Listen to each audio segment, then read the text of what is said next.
Hey, everybody, this is Juanita Waterman. And I just want to tell you why I believe in myself. Let me tell you a little bit about where I came from in my story, my background. I grew up in Juneau, Alaska. My mother was very hardworking. She was a seamstress, and she was an entrepreneur, and so was my father. However, they had serious uh, issues, like all of us have. Those closets full of skeletons. And my family's on Facebook, so I don't want to necessarily go into the skeletons. They might get mad at me. But the point is, they could not give a child a nurturing environment. They didn't have that to give. They didn't get it themselves, and they didn't have it to give. So when you grow up in that environment, you begin to believe you don't deserve to have better. That's as good as you're ever going to get. And that's what I believed.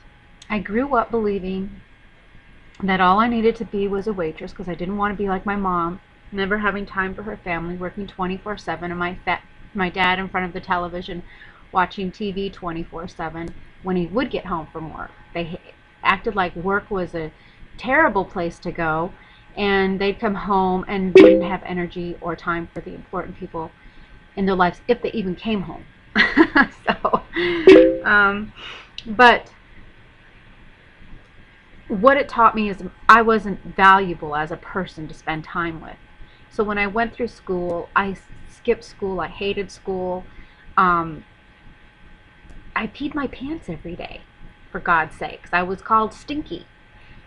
It was torture to go to school and smell, because I really did smell. Let's put it bluntly.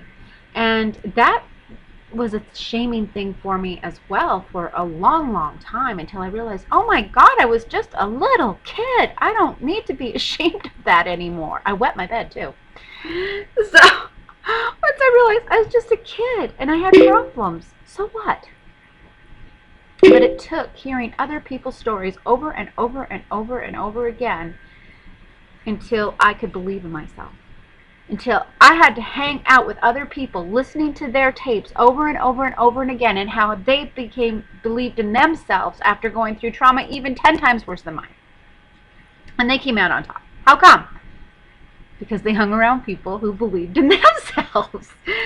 So, this is what this video is all about, your story.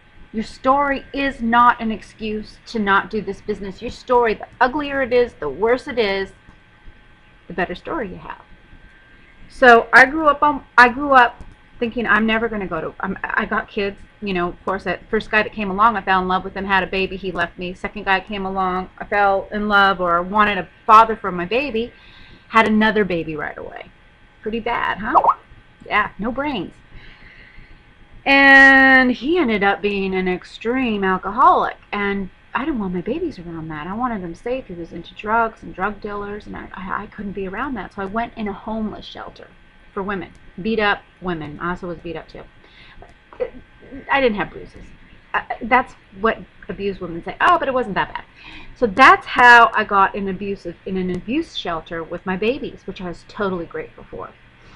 And that's how I found my religion and found my God. And he's the God of the Bible. And I'm not going to preach to you about that, because that's something you can ask me on a personal level. But it cleaned up my life. I realized, I have something to offer these kids that's better than what I had.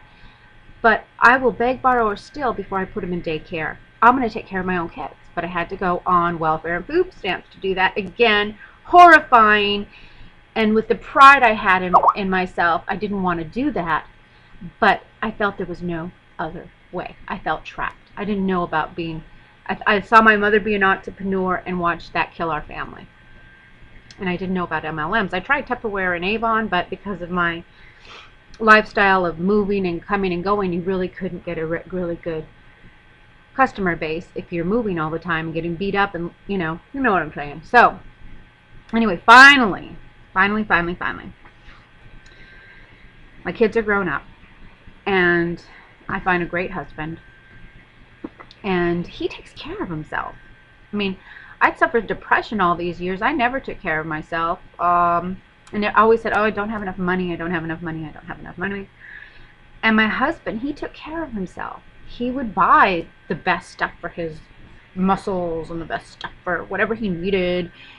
And I'm like, wow, why don't I do that for me? And I thought about it, and I said, well, I'm going to. If he can afford to do it, I can. And so I found some natural cures for depression, got better, and found MLM. Oops. And now everybody, has that sign on their door. Please don't talk to us about your business. Okay. So I had to go through that. I never had success talking to my warm market. Never. Heck no. Still don't. But I went online. And I spent $20,000. Some of it on crap. And some of it on training and CDs that got me to believe in myself. Once that happened, I was unstoppable and persistent because I knew I had a why. And my why, that was the first thing I got, was my why. And that's when I started becoming more successful, because once I had my why, I could pay for training. I could pay for the tools I needed because I had somewhere to go, and I needed the tools to get there. And my why is my grandkids. I have 6 grandkids. I have 5 children and 6 grandkids. Those are my why. I am not going to teach them to lay on their back and take it and just say, oh, I can't afford that. Oh, we can't do that. We don't have enough money. I'm not going to die like that. I'm going to die. You know what? We don't have enough money. We're going to get the money. We were meant to have those things. And I'll tell you why. Because I've taught them for 20, 30, 40 years to lay on your back and take it. No more. I'm not going to teach to leave that legacy anymore. That's my why. I'm going to teach them how to become community givers instead of community takers. I'm going to teach them how to not have to live on welfare and food stamps. I'm going to teach them to be entrepreneurs. I'm going to teach them to go after their dreams. That's the only way to live. The only way. You want to live the other way with no dream, no hope, go for it. But I'm going to pick up my cot, like I said in my last video, and I'm going to walk. And that's my story, pretty much in a nutshell. I'm sick and tired of puny paychecks from MLMs, though I love my MLM, don't get me wrong. But they don't give you 100%. You'd have to make your own product to get 100%. Am I ready to make my own product? Sure. When I meet the right people who know how to help me and direct me in the right direction, they will appear. I have made some products with some really great guys, Art and Rob Phelps, but I'm not done yet. That's not 100%. But Dave Wood, who doesn't even know me, said, I'll give you 100%. Here's a product. Use my product. I'm an expert at recruiting people, 2,000 people. I'm going to learn from this guy, you guys.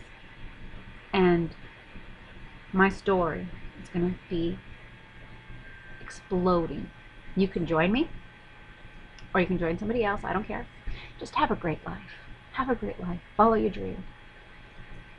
And be happy to have a chance to experience this world that we live in, and be thankful and grateful. And I know you already are. You wouldn't have gotten this far in this video. So anyway, I'll talk to you guys later. This is a long video, 9 minutes. Holy moly, I don't even know what's going to go up. All right, see ya.